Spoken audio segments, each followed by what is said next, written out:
Quarter final cricket match रे Walipur cricket club विजयी।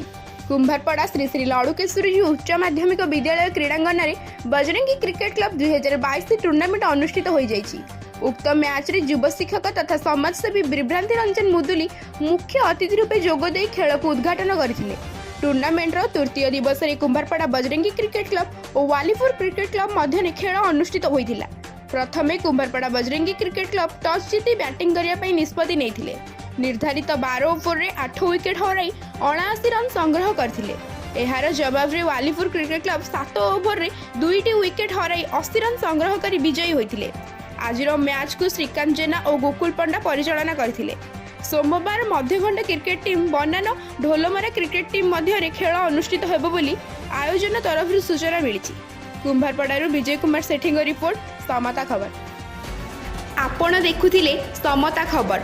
लक्ष्य आमर परिवर्तनर स्वर, निर्भीक एवं निरपेक्ष खबर।